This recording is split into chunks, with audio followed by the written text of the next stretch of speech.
স্ত্রীর সন্তুষ্টির জন্য আজ নিজেদের গর্ভধারিণী মাকে পর করে দেওয়া মানুষের সংখ্যা সমাজে অগণিত। এই জঘন্য অবহেলা যখন চরম সীমায় পৌঁছায় তখন মানুষের জীবনের অন্তিম মুহূর্তের সমস্ত শান্তি চিরতরে কেড়ে নেওয়া হয়। এই নির্মম পাপ আমাদের নিশ্চিত ধ্বংসের মুখে ঠেলে দিচ্ছে।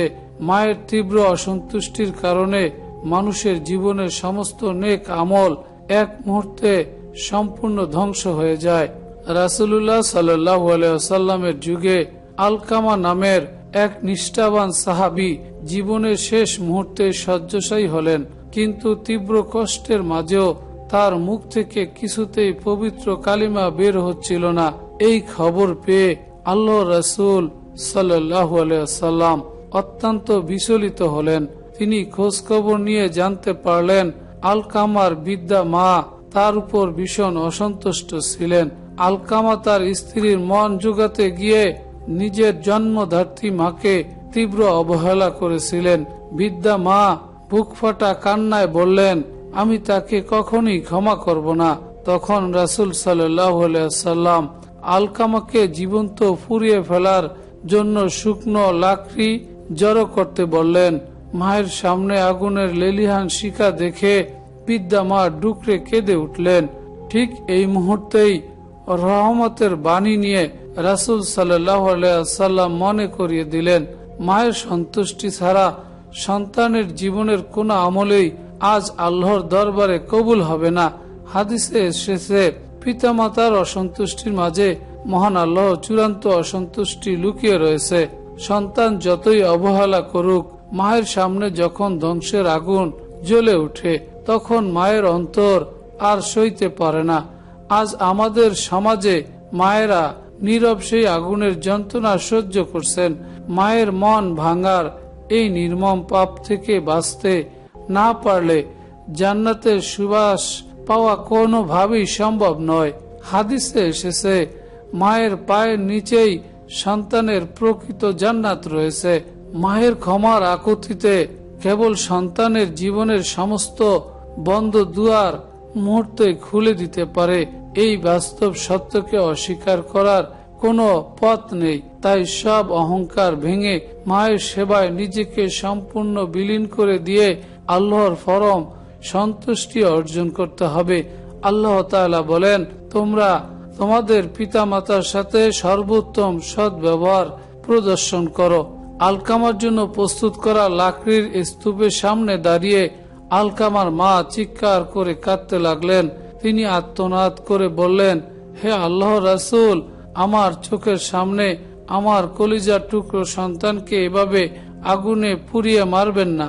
আমি তাকে মন থেকে ক্ষমা করে দিলাম। মায়ের এই তীব্র বুকফাটা আর্তনাদ আর ক্ষমা প্রার্থনার সাথে সাথে আলকামার অবশ জিহ্বা খুলে গেল এবং তিনি অত্যন্ত শান্তিতে কালেমা পাঠ করে শেষ নিঃশ্বাস ত্যাগ করলেন।